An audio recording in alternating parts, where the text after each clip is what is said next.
Olá, pessoas! Então, vamos lá para mais um vídeo de leituras do mês, porque agosto, né? Agosto sendo agosto durou uma eternidade. E tivemos algumas leituras. Algumas só concluídas, algumas começadas e concluídas. Um mês de muitas releituras, né? Eu vou levantar aqui de novo mais um pouquinho, só para eu fazer uma thumb. Enfim, vamos lá. A primeira releitura do mês foi daquele meu projeto que eu tenho com o pessoal de livro viajante. Então, o livro que chegou para mim não foi nessa edição, porque daí eu li, anotei e passei para frente.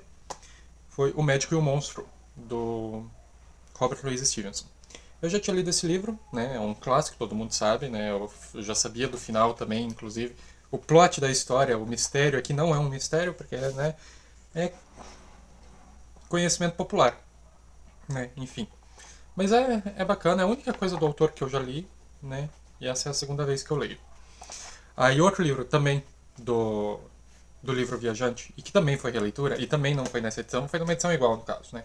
Mas que eu li, anotei e passei pra frente, foi A Estrada de Cormac McCarthy. Eu vou tentar não balançar tanto, porque já reclamaram comigo várias vezes que eu balanço demais os livros e não dá pra ver a capa. Enfim, apreciem agora, porque daqui a pouco eu vou começar a mexer. Uh, Ele é um livro pós-apocalíptico, né? A primeira vez que eu li esse livro, eu li ele numa manhã de domingo, inteiro. Dessa vez eu levei acho que 3 dias pra reler ele por causa das anotações também, né? Enfim.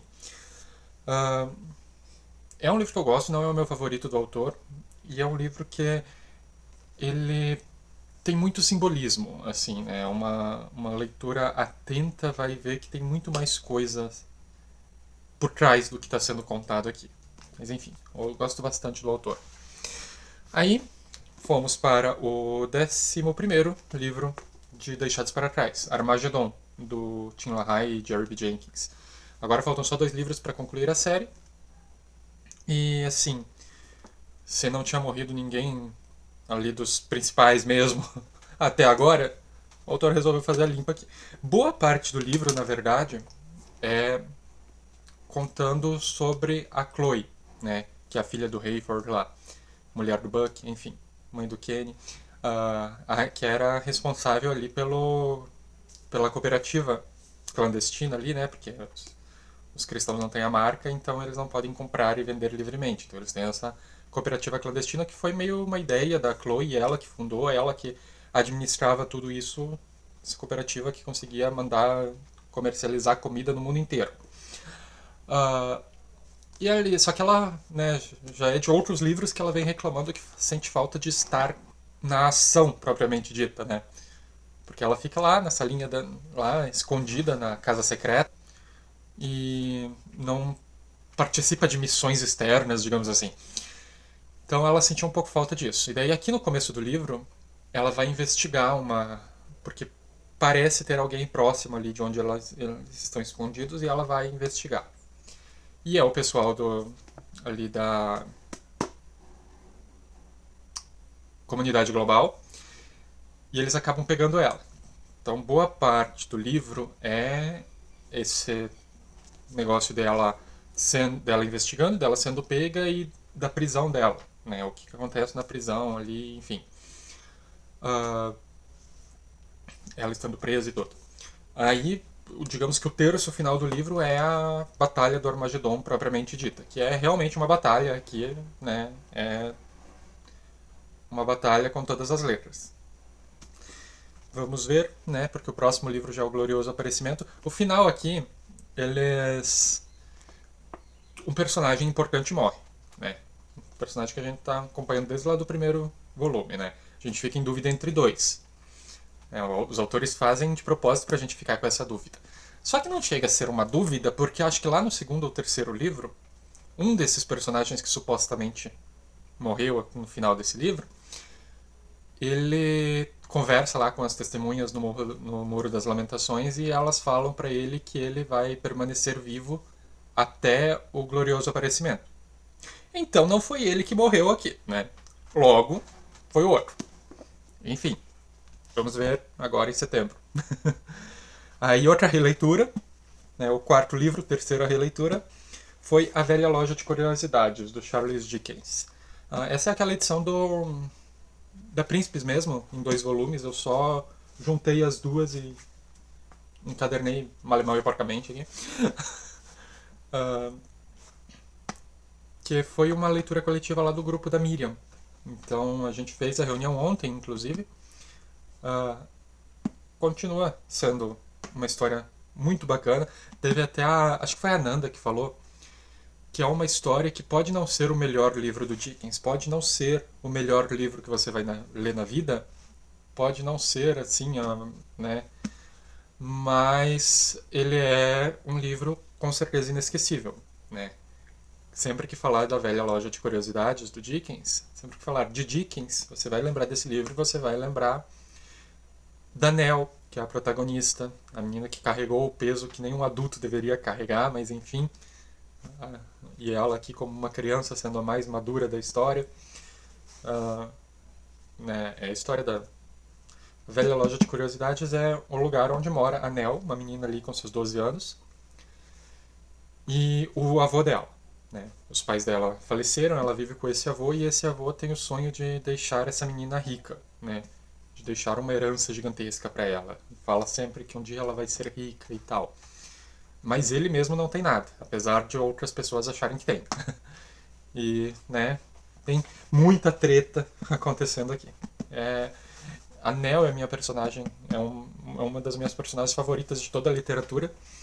E o Quilp, que é um dos vilões, o principal vilão, talvez, aqui da história, que é um advogado anão, é um dos vilões mais chechelentos, usando a expressão da Elise, que nem era para esse personagem, mas enfim, de toda a literatura. Né? É um personagem. É um personagem interessante, sim, mas é aquele personagem que você odeia com nenhum remorso, sabe? Você nem se sente mal por estar sentindo ódio em relação a ele. Muito show. Aí outra releitura, que foi do Membros lá do canal da Michelle, foi A Steppe, do Chekhov. Eu lembro que eu tinha gostado mais desse livro da primeira vez que eu li. Né? Agora, eu até comentei que pra mim é um Pequeno Príncipe sem a parte fantástica. Porque a gente tem o Piazinho viajando, né, a história de uma viagem. E ele vai parando em lugares específicos, conhecendo pessoas diferentes, aprendendo coisas diferentes. A gente aprende coisas diferentes, né, acompanhando essa história dele. Mas é, né, igual o Pequeno Príncipe. Vai para um planeta, encontra uma pessoa, a gente vê uma lição, ele vai para outro planeta, encontra outra pessoa, a gente aprende outra lição. Então aqui é mais ou menos isso também. Só que, né, é pé no chão, é realista, né. E, sabe, não... é curtinho, mas me cansou. Aí eu li também Primavera no Espelho Partido, do Mário Benedetti, que é o terceiro livro do Benedetti que eu leio. Eu não sei mais onde estão os livros dele aqui, tá bem atrás de mim. Mas é o terceiro livro dele que eu leio. E é um livro que ele vai ser narrado por diferentes pessoas. A gente tem o casal, que é o Santiago e a Graciela. A Graciela tá com o filho deles ali, o Santiago tá preso, e a Graciela tá refugiada em outro país. Né? Passa ali na época da ditadura uruguaia. Então, né, tem todo esse rolê.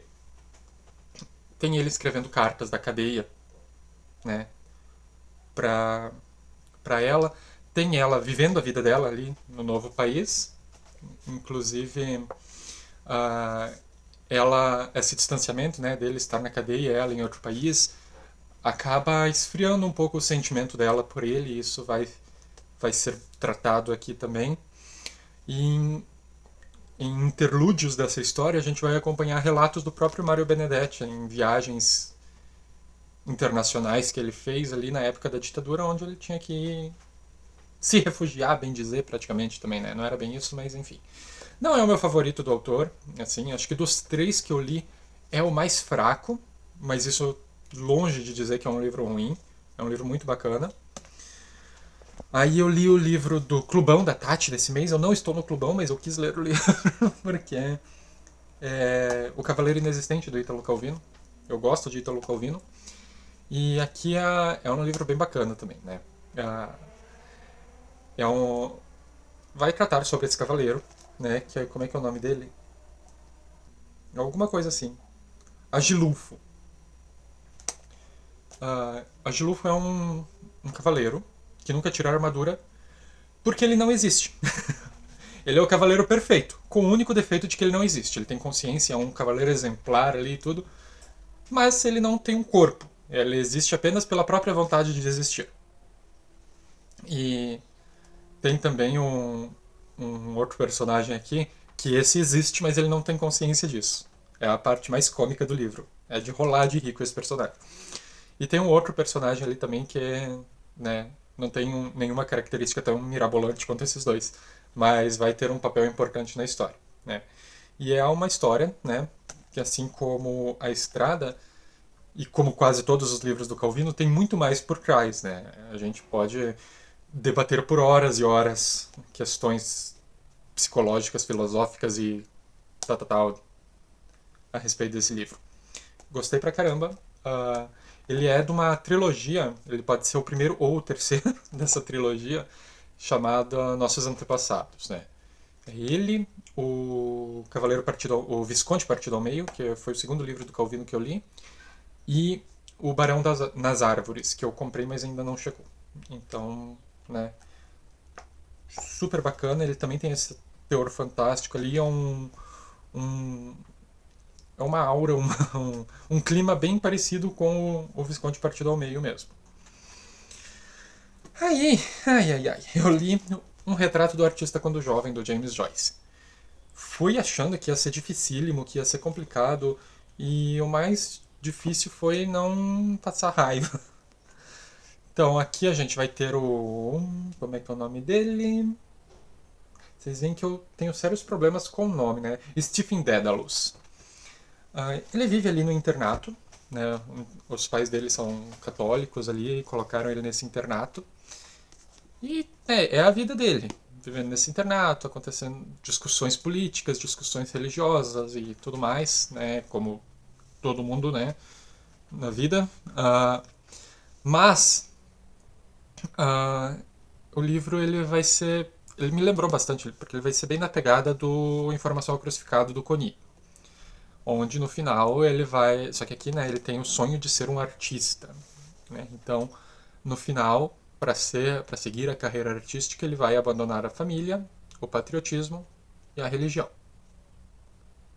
Então, né, ele vai falar sobre o que é nessa arte, sendo que ele abandonou todas as coisas que tenham qualquer valor. Não sabemos, né? Enfim, me irritou bastante. Confesso que me irritou bastante, mas tá aqui. O, o meu Julian Barnes do mês, como eu falei mês passado, eu li o Em Tom de Conversa, esse amor eu li Amor Etc., que é uma continuação de Em Tom de Conversa. A gente vai ter os mesmos personagens aqui, né? Cerca de 10 anos depois, porque lá se passam muitos anos, né? Mas aqui são cerca de 10 anos depois. A que mais mudou foi a Gillian. Os outros, o Stuart e o Oliver, eles continuam mais ou menos na mesma, né? Agora, uh, uh, os filhos da Gillian e do Oliver já estão ali, entrando na adolescência e tal. E a gente vai ver o Stuart tentando virar o jogo, dar o troco, digamos assim, pelo que aconteceu lá em Tom de Conversa, né? Então, né, se ele vai conseguir ou não, vocês leiam um livro para saber. Mas a Gillian, como eu disse, é a que mais mudou, é a que ficou mais madura, né? Do outro livro para cá, dos últimos 10 anos. O Stuart, apesar das intenções dele, ele deu uma amadurecida também. O Oliver continua o mesmo babaca idiota que sempre foi. Mas gostei, é um livro. Acho que. Eu não lembro de ter rido tanto no primeiro livro. Então eu acredito que esse seja um livro mais engraçado também. E o último concluído, que na verdade eu já vinha lendo desde julho, foi Moby Dick, do Herman Melville. Eu marquei um monte de coisa.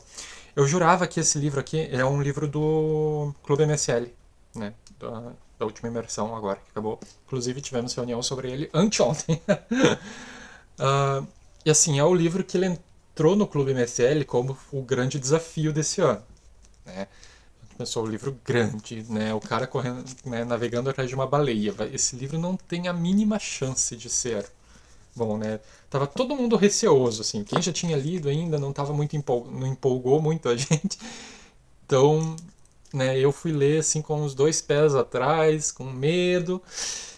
E quebrei a cara, bonito, porque olha, dos livros do MSL, que esse é o quarto. Não, quarto não. Um, dois, três, quatro, cinco, seis, sete. É o sétimo livro do MSL desse ano. É o meu favorito, né? Com larga vantagem para o segundo lugar, né? E é maravilhoso, gente. Eu não esperava de jeito nenhum. É a história, né? Todo mundo sabe do Ahab indo atrás da baleia e, né, os percalços dele indo atrás dessa baleia. Mas a gente tem o Ismael, que é o narrador, tem o Quick Egg, que é o arpoeiro, que é um indígena ali, canibal, mas é a pessoa, é a melhor pessoa do livro. E, gente, eu terminei o livro e fiquei com saudade. Eu não esperava isso de forma nenhuma. Mas, enfim, gostei pra caramba. Ele tem muitas partes que vai falar detalhes sobre o navio, detalhes sobre as baleias, detalhes sobre os processos da caça de baleia. E isso, né, é um pouco monótono essas partes. Assim, não é um livro acelerado. Ali no final, na batalha final, digamos assim, ele dá uma acelerada, mas ele não é ele é um livro lento. Mas é muito bom, maravilhoso. Não é o melhor desse mês, porque a velha, o melhor inédito, vamos colocar assim, é o melhor inédito desse mês. Muito bom. E de mangá eu li só dois, né? Eu li o volume 16 de Mushoku Tensei, que aqui, né, finalmente o Rude vai saber que a Sylph é a Sylph. Então ela e a princesa aqui fazem uma armadilha pro Rude descobrir que é. Porque, né, o Rude descobriu no volume anterior que ela era uma menina, uma mulher. Mas ele não sabia, né, que era a Sylph, né? Então ele continua tratando como sempre tratou, mas com, né, tipo, vou virar de costas enquanto você se troca, sabe? Ah, com mais respeito, digamos assim, do que antes, mas ele continua tratando porque ele, não, ela tá disfarçada de homem, talvez esteja fugindo de alguma coisa, não quer que esse segredo escape, então, né, vou continuar fingindo que não sei de nada. Mas daí elas fazem essa armadilha para ele perceber que é a Sylph. Então, né, e eles começam um relacionamento ali e aparentemente o probleminha do Rude é resolvido, aparentemente.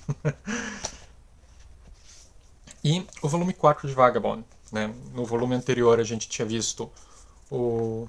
Mostrar um pouquinho da arte dos mangás, né? Aqui do Rudy e a Sylph. E a. Aqui tem que tomar um pouco de cuidado, porque nem tudo dá pra mostrar. Ele é classificação 18 anos, é, justo. Esse também é classificação 18 anos, mas esse é mais pela violência, né? Então a gente tem o Musashi, né? Eu não lembro, Takezo, né? Mas agora ele é chamado de Musashi. Uh, Depois que ele saiu lá do dojo, onde ele foi meio que humilhado, apesar de ter sido considerado por todos um empate, e ele tá indo atrás de novas pessoas fortes para lutar contra ele, para ele se tornar o melhor, porque esse é o caminho dele, segundo ele. E daí ele vai reencontrar o monge lá do volume 2, acho que do volume 2, que é o monge. Então ele vai treinar um pouco com esse monge também, ele vai aprender mais coisas com ele. E aquele amigo dele lá do primeiro volume, eu esqueci o nome dele, eu não lembro o nome de ninguém, né? É um caso sério. Uh, mas enfim, aquele amigo dele que estava lá na guerra com ele, o primeiro volume começa com eles dois ali, que fugiu com a prostituta lá. Ele reaparece aqui. Na verdade, ele reapareceu no volume anterior, né? Foi ele que colocou fogo lá na academia da, lá que o Musashi estava enfrentando. E aqui ele aparece mais, né? Porque ele pensa, nossa, né? Eu desperdicei minha vida e tudo. Enquanto isso, a mãe dele continua atrás dele E todas as autoridades também, porque é feito um retrato falado dele, porque viram que foi ele que colocou fogo lá. Enfim, foi isso. Ali embaixo, como sempre, tem o link do blog, por mais que abandonado que ele esteja. O link da Amazon, compre por ele, que me ajuda pra caramba. O link da minha lista de desejos. O blog da Kelly, o Kawaii, o Scooby e o Instagram.